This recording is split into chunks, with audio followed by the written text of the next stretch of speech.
Hello everyone.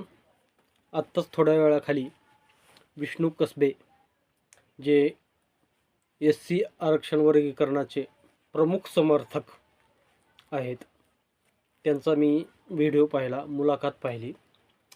त्यांचं म्हणणं आहे की बौद्ध समाजाने, बौद्ध म्हणता येणार नाही, महार समाजाने पूर्ण आरक्षण खाल्लं, आम्हाला वाटा मिळाला नाही, आरक्षणाचा वाटा मिळाला नाही.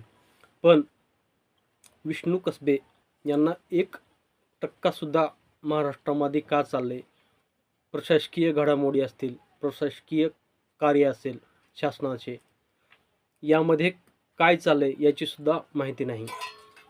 2021 पासून वारे साहेब एक मातंग समाजातले आहेत, ते बार्टीचे महासंचालक होतात. आणि विष्णू कसबेंचं म्हणणं असं आहे की आजपर्यंत मातंग समाजाचा प्रशासकीय अधिकारी झाला नाही. ते सर्व 99% महार बौद्ध समाजातले IAS IPS आहेत असं त्यांचं म्हणणं आहे. पण मला यांची कीव येते. हे एका स्वतःला प्रतिष्ठित समजणाऱ्या मातंग संघटनेचे अध्यक्ष म्हणतात आणि त्यांनाच माहीत नाही वारे साहेब हे मातंग समाजाचे आहेत आणि बौद्ध समाजाने, महार समाजाने वारे साहेबांना बार्टीचा महासंचालक म्हणून स्वीकारलं. पण पुढे काय झालं, त्यांनी 2021 मध्ये त्यांनी PhD धारकांना 700च्या वर फेलोशिप मंजूर केली आणि ती SC समाजामध्ये सर्व विद्यार्थ्यांना, PhD धारक विद्यार्थ्यांना ती शिष्यवृत्ती मिळाली, ती फेलोशिप मिळाली.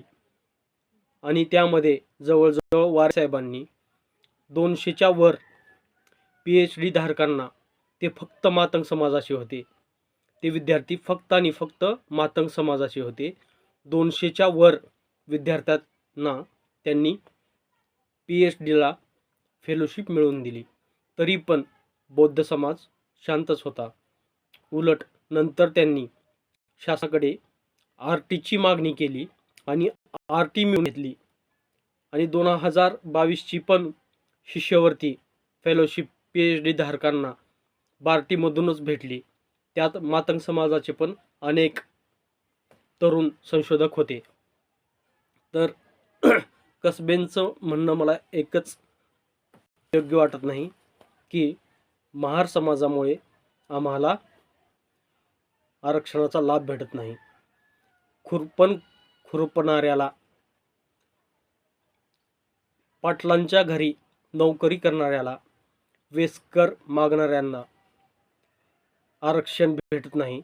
वेस्कराचे मुलं शिकल्यास, पाटलाच्या घरी नोकरी करणाऱ्या मुलास किंवा शेतात खुरपण करणाऱ्या दाम्पत्याच्या मुलास शिक्षण शिकल्यावर SCचा फायदा करता येतो.